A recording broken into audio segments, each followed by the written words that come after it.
不过就是找个藏匿处躲一阵子。我答应姐姐。但我可是丑话说在前头，为了这个计划成功顺利，我得要派人看着你。你可别怪姐姐。我明白，毕竟我们争了这么久，你不会突然相信我的。你还是一样这么直爽。啊，妹妹，事成之后你该怎么联络东方石啊？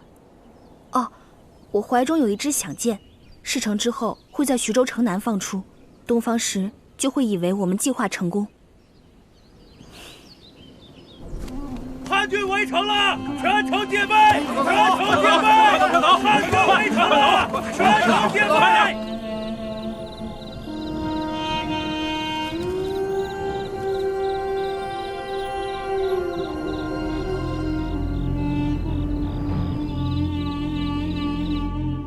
请将军一定要保重身体啊！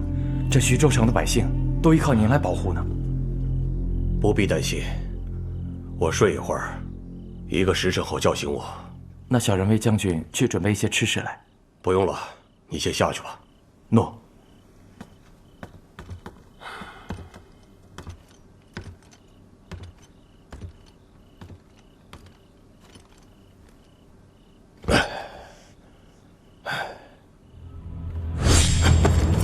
舅舅，是我，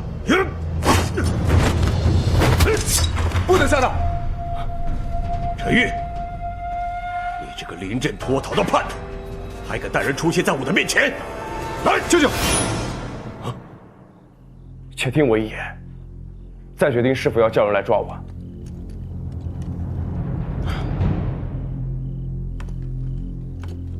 玉儿，还是乖乖的让我绑了你去见皇上，低头认罪。我豁出这张老脸去和皇上求情，或许能保住你一条小命，也好为姐姐留下一点血脉。舅舅，皇帝诬陷玉儿造反，玉儿不能不逃。皇上怎么会诬陷你？皇上疑心父王造反，您是知道的。而且因为这件事情，舅舅也受到牵连，要不然您早就是兵部尚书了，何必窝在徐州这个地方？陈玉，你好大的胆子，竟敢在我面前非议皇上！要不是看在姐姐的份上，我现在就杀了你！自古良禽择木而栖。舅舅，你好好想一想，皇上是怎么对待父王和你的？他真的值得你去为他卖命吗？你不用再说了，舅舅，我知道你的顾虑，你担心投靠东方石之后会落得一个叛国的罪名。但是你好好想想，东方石是成王之后，我们没有投敌卖国。你现在在东方石旗下，对，也是他让我来劝降你的。如果舅舅投降，他保证不动徐州城内百姓一分一毫。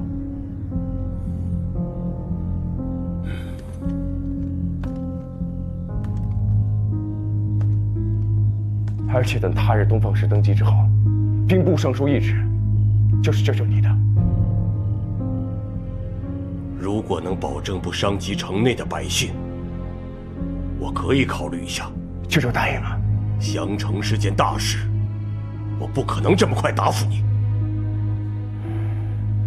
可是，东方石的大军已经随时准备进攻，恐怕没那么多时间考虑，最多1天。还请舅舅能够尽快定夺。我知道了。那玉儿就先行告退了，走吧。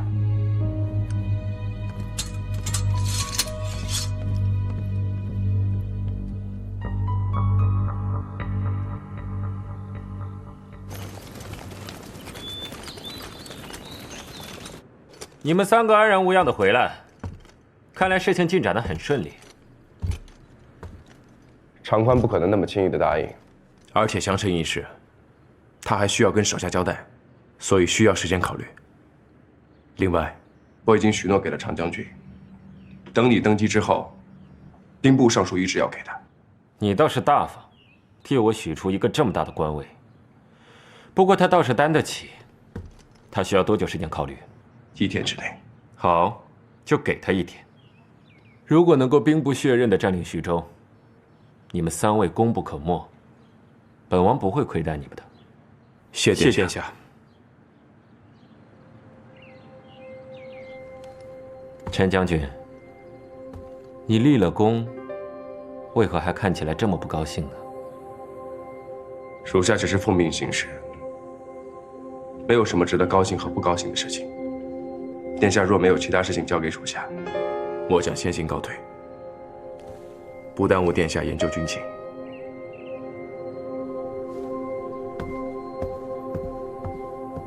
云将军，你先回去休息。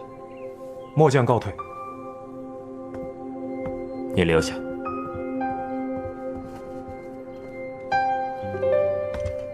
依山，我想知道陈玉是如何劝降长宽的。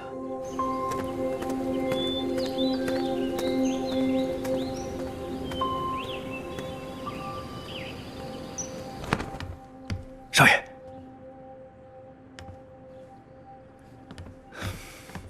你们这么快就发进来了？一接到少爷的消息，知道少爷有急事处理，我们日夜兼程，总算挖出了一个地道。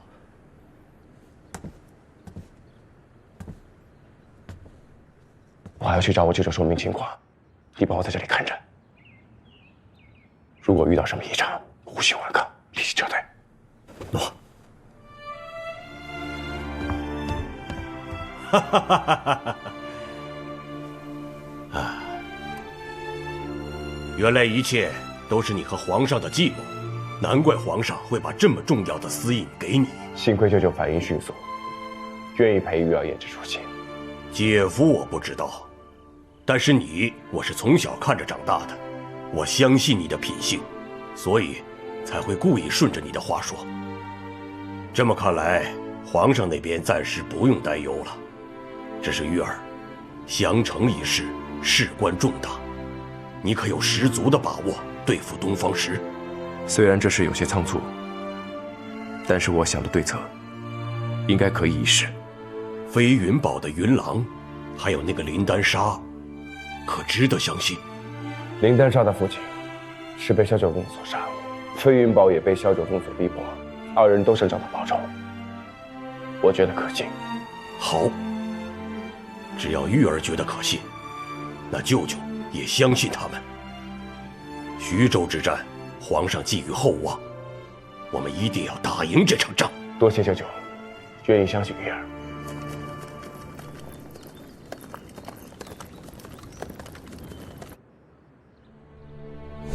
长宽初见陈玉时十分恼怒，刀刀必向陈玉要害。陈玉的确是和皇帝一方决裂了。殿下，城南发来讯号，柳青烟传来消息说已成功代替柳青梧，快到徐州城外了。来的正是时候，我正好可以利用他试一试，长宽是否真的投降了。撤！住！站住！站住！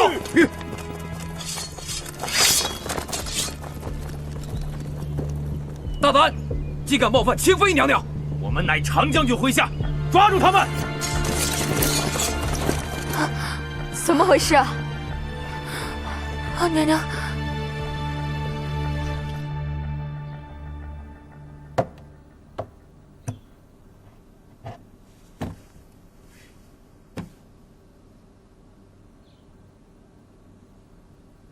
这次辛苦清妃娘娘了。辛苦？你知道什么叫辛苦吗？恐怕你从不曾知道。在柳州城，即使你没有和皇上密谋好，我也冒着生命危险为你谋划了一条脱身之计。此事微臣的确不知。与皇上密谋一事事关重大，知情人知道的越少越好。这也是皇上没有告诉你的原因。如果我是花不期，你还愿意让我来徐州冒险吗？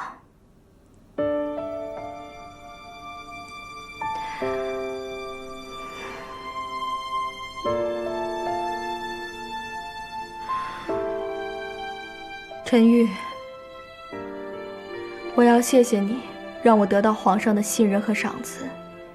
或许下次再见，我就是权倾6宫的清贵妃了。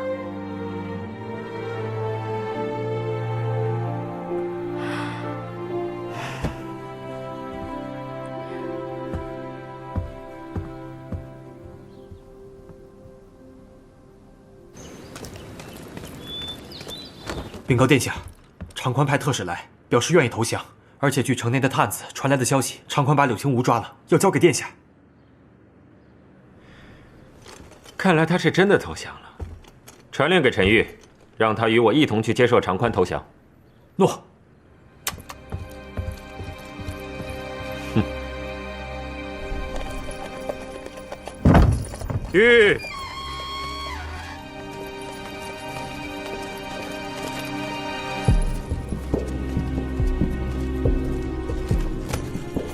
恭迎殿下入城，愿殿下恪守诺言，善待城内百姓，不伤及徐州城一分一毫。那是当然。从今以后，长将军就同陈将军一起掌管大权，本王绝不会亏待你。谢殿下。殿下，城内还给您备了一份大礼，皇帝的妃子柳青梧来徐州城视察，我已将他拘禁，全凭殿下发落。柳青梧，陈将军，你说本王该如何处置他？柳青梧乃一介女流，若是将她杀了，恐怕殿下会落得一个欺负女流之辈的名声。说的也是，那就放了他，以免破坏本王的名声。李将军，在。命全军拔营进城，立刻入驻徐州。诺。请殿下入城。驾！驾！驾！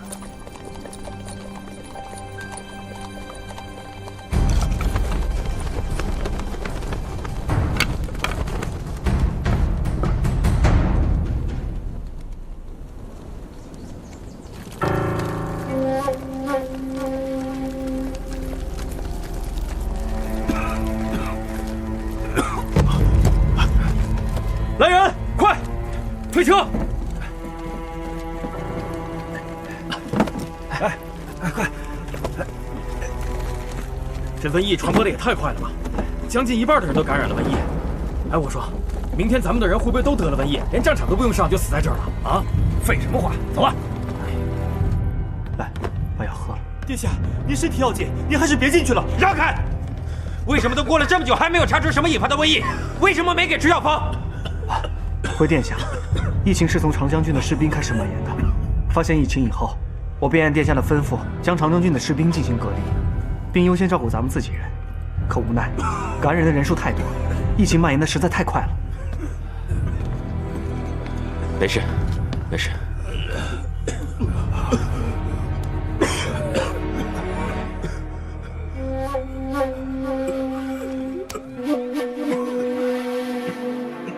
执笔。诺。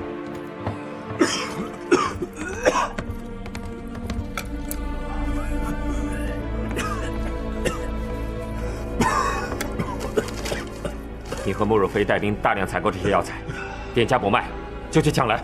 诺，属下这就去办。你去看看新编进来的徐州士兵，是否也感染了瘟疫。殿下，您还是赶紧离开这儿。快去！诺。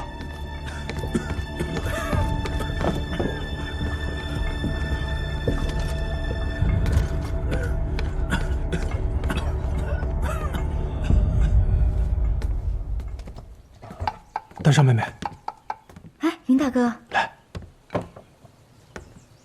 这瘟疫东方石治不了了吧？只要陈玉按照计划，把4州郡县药店所有柳叶草都全部回收，即使他是神医也没用，因为任何药品都代替不了柳叶草。那就好，我再去受伤的兵营看看，看看蔓延到什么地步了。好。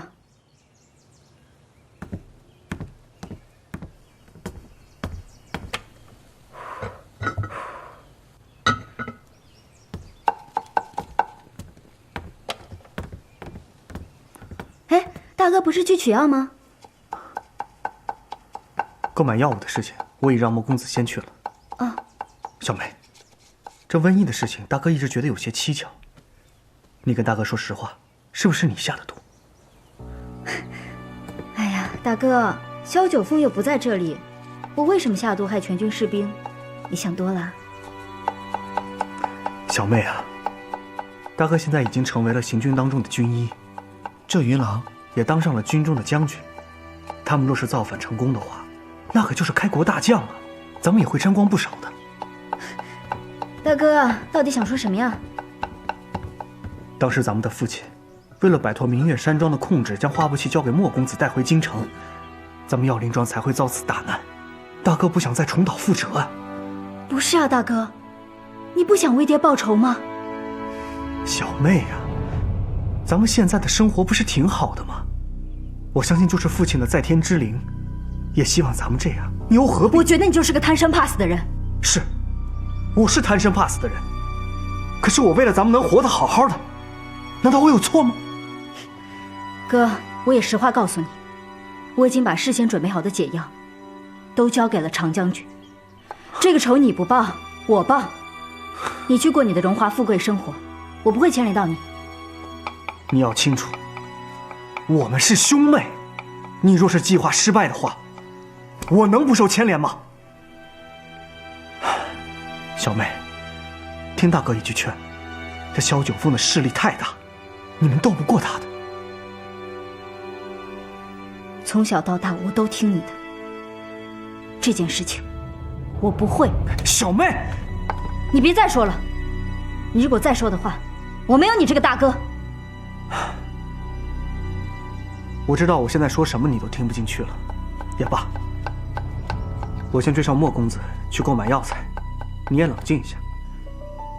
等瘟疫的事情过后，我再来找你商议吧。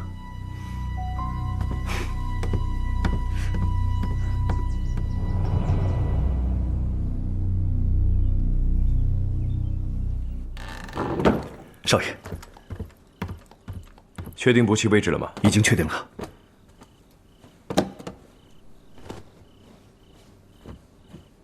朱姑娘被关在了这里。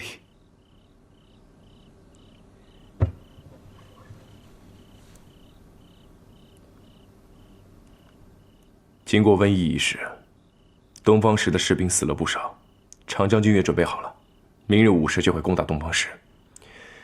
你去准备一下，这次务必要救出花不弃。少爷，朱姑娘房里一直有一个婢女守着，而且屋外有几十个兵，我们恐怕人手不够。要不要跟常将军借些兵来？不可。舅舅忠于皇上，我不能让他知道不弃在这里，要不然他一定会禀告皇上。我不想在这个时候因为不弃的事情和皇上产生嫌隙。属下明白，属下一定会准备完全，待明日常将军突袭的时候，务必救出朱姑娘。好。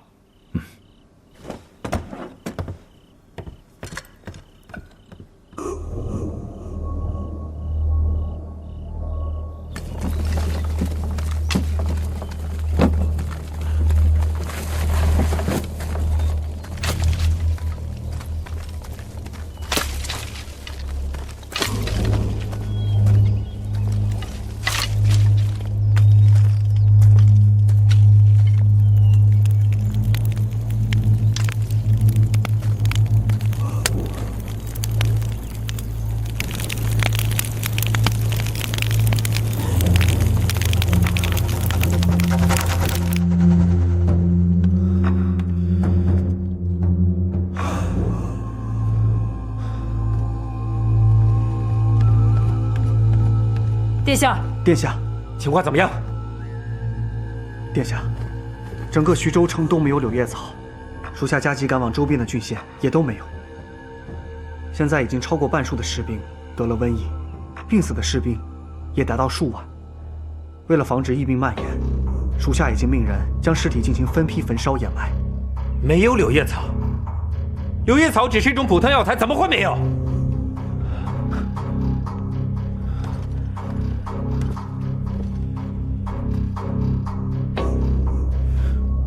这场瘟疫绝非天灾，而是人祸。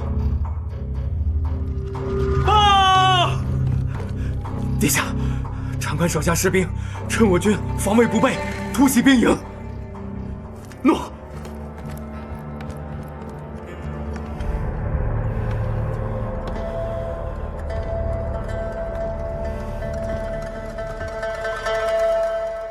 命全军立刻撤退。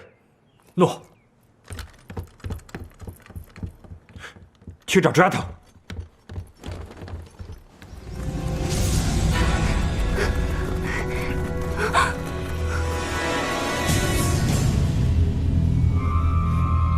陈玉，果然是你暗中搞鬼，保护不进，拦住他！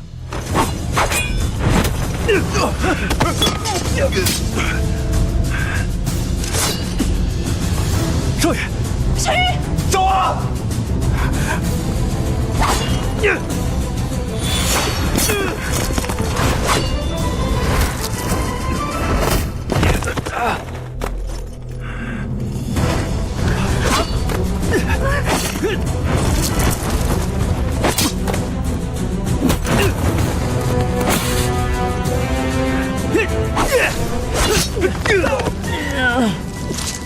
寒夜，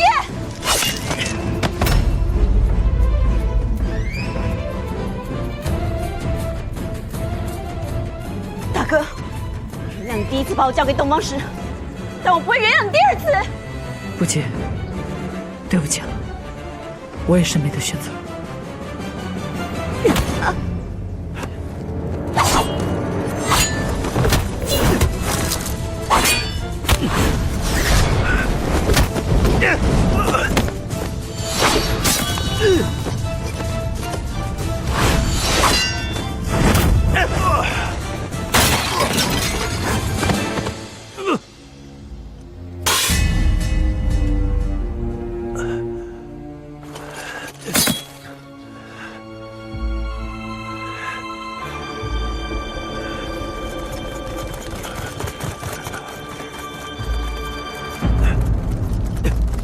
立刻追上去，抓住东方使者，赏银1万两。诺。玉儿，玉儿，你怎么样？玉儿，玉儿，玉儿。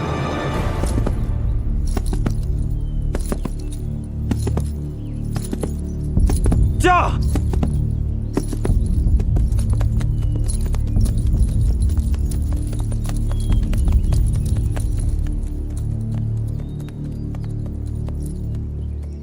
莫若飞和林玉泉带人引开了追兵，我们现在应该是安全的了。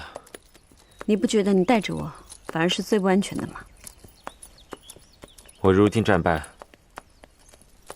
形势不佳，老爷子更有可能把你抓去祭天。我只有一直带着你，才能随时保护你。先找点吃的东西吧。舅舅，东方石和莫若飞抓住了吗？被他们逃了，听说已经逃到西楚州去了。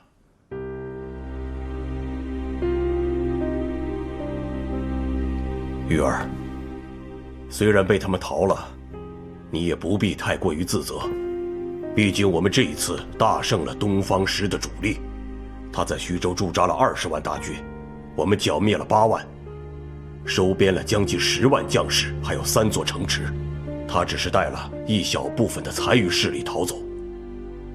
皇上已经命其他将士向东方石各处阵营发动总攻，我们已经胜利在望了。只可惜没能救主不亲。舅舅，云郎和灵丹山还在军营里吧？他们的身份没有暴露吧？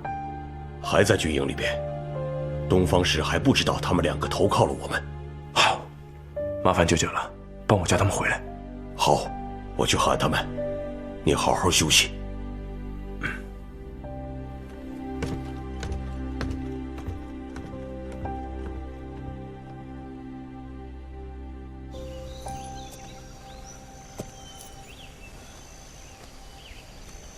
朱丫头，你可别怪我，我这么绑你，都是为了你的安全。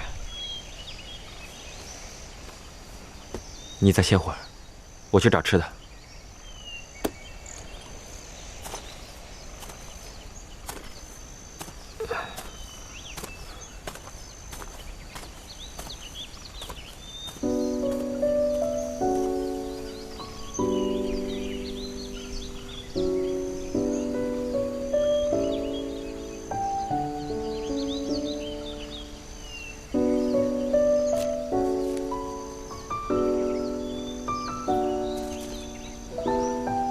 你看，哎，我加了这么多，应该能吃了吧？大少爷，完全不一样啊！这两个花有什么不一样？不应该都能吃吗？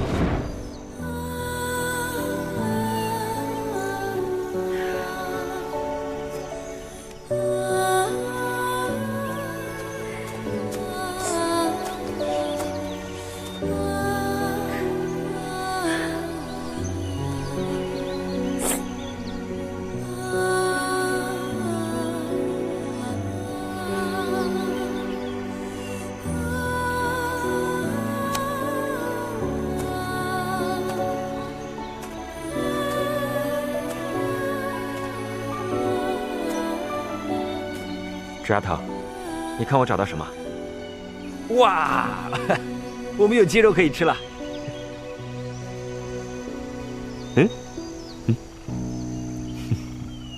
这次能大胜东方石，两位功不可没。舅舅已经上报给了皇上。等打完胜仗之后，两位的身份就可以公开，到时候皇上的嘉奖就会下来。在下不需要什么嘉奖，只要打完胜仗之后，皇上不会要飞云堡上百人和表哥的性命便可。我只想要萧九凤死。东方石现在还不知道两位已经投诚，两位可否愿意继续潜在东方石军营里帮我？我爹还在为萧九凤养战马，玉泉大哥也在东方石的身边，就算你不说，我们也会回去。多谢二位。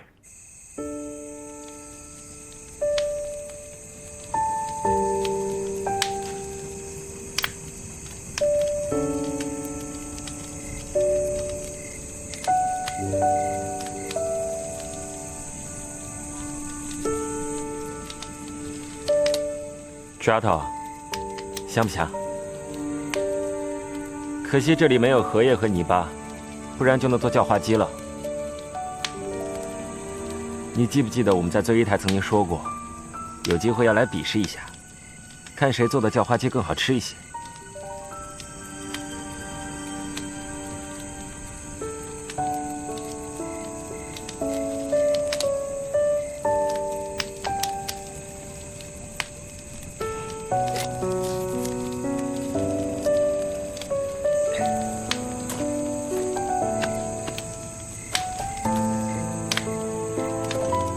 枝丫头，你最爱的鸡腿。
不气。你知道为什么我从来不叫你这个名字吗？和那纸婚约无关，是因为我听陈玉这样喊你，我不想和他一样，所以我从来都只叫你猪丫头。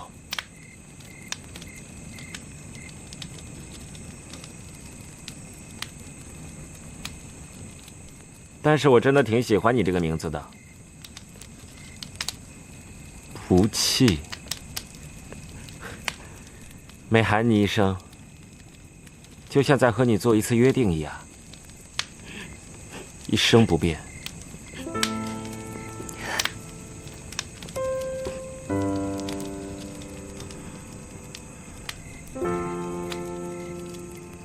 其实，若不是为了要争夺皇位，我们的关系不会变得这么糟糕。在沙漠的那几个日子，你虽然讨厌我跟着你，但会和我斗嘴说笑，不像现在，你一句话也不愿意多说。唉，真是太不值得。朱丫头，我多希望自己能够早一点遇见你，我肯定能够比陈玉对你更好。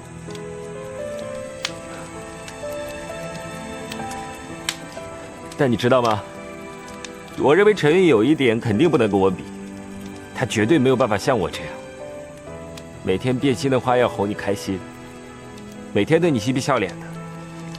你说，陈玉在逗你开心的时候，是不是都板着一张脸？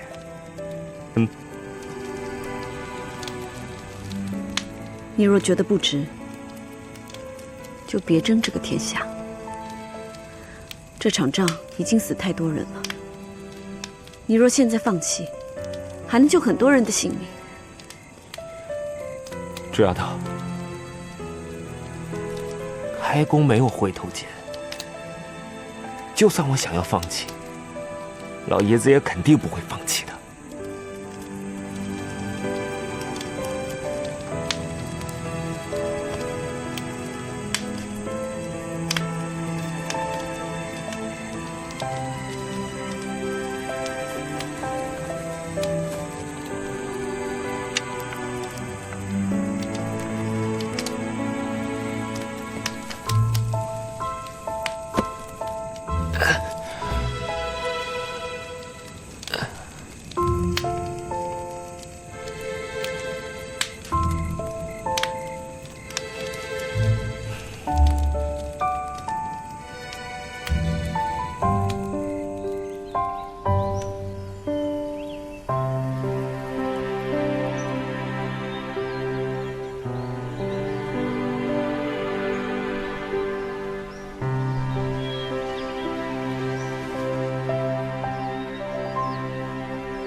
东方石，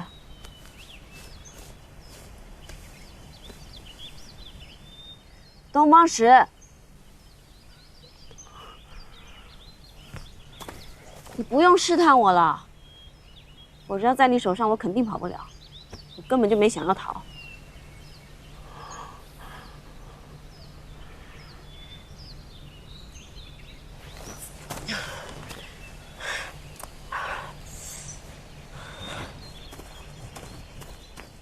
喂，喂，我不想再待在这里了，我们快去你说的那个地方吧。东方石，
别跑！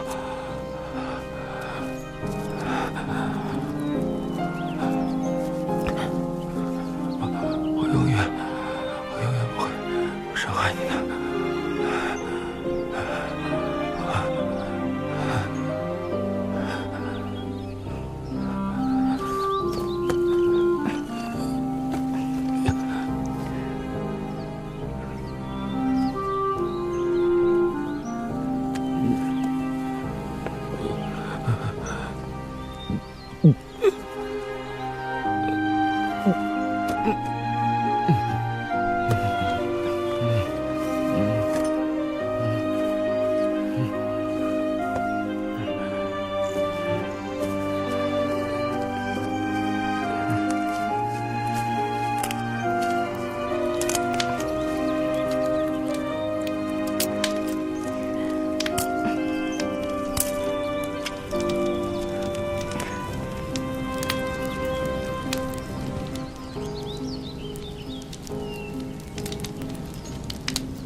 我九叔以前教了我一些药草的知识，看来还挺有用的。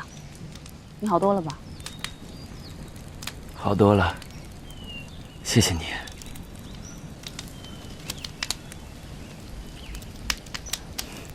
朱丫头，你在能逃的时候却没有逃，可见你心里对我还是有一点情谊的。我是怕你被野兽叼走，怕你枉死在这里，相识一场，不想看见你死得太难看。我很开心。总之，你是担心我的。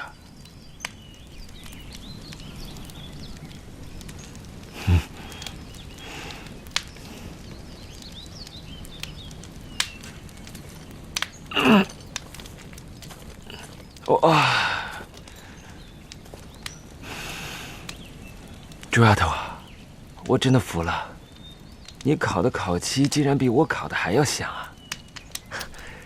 你是怎么烤的？加了什么香料？东方石，我救了你一命，你也已经清醒了。以你的医术，你应该能够治好自己。你能不能放我走？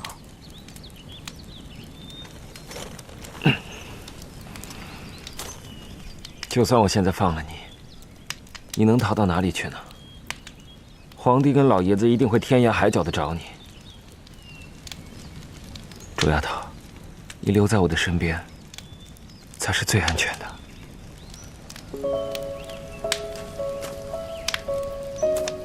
看来我还是应该逃走的。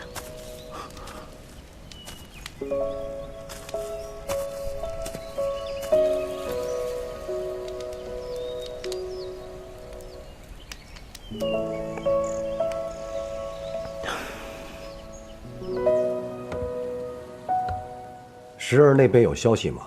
徐州一战之后，暂时还没有消息传来。不过主上放心，如果少爷被长宽抓了或者杀了，他们一定会大肆宣扬的。少爷应该没事儿。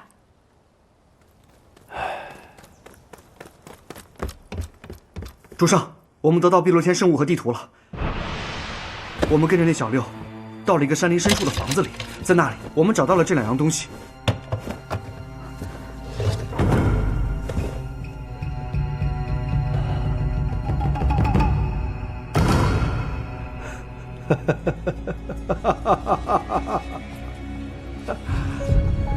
天意，天意呀！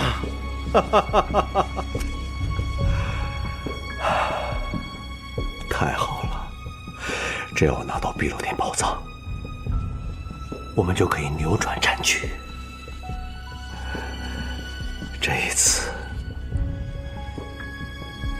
一定要把化武器给我带回来。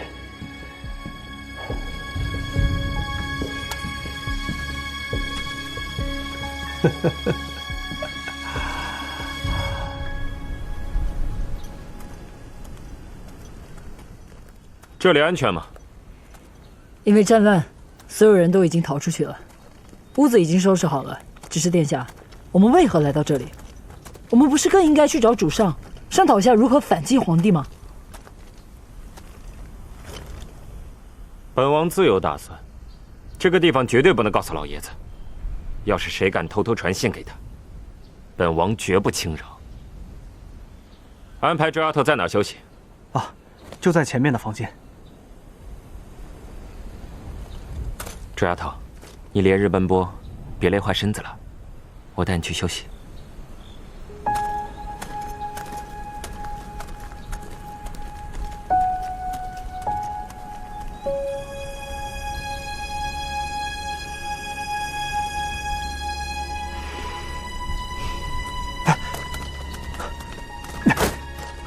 莫公子，你这个时候还是不去找殿下了为好。这个时候，他更应该清楚地告诉我们，接下来如何打算。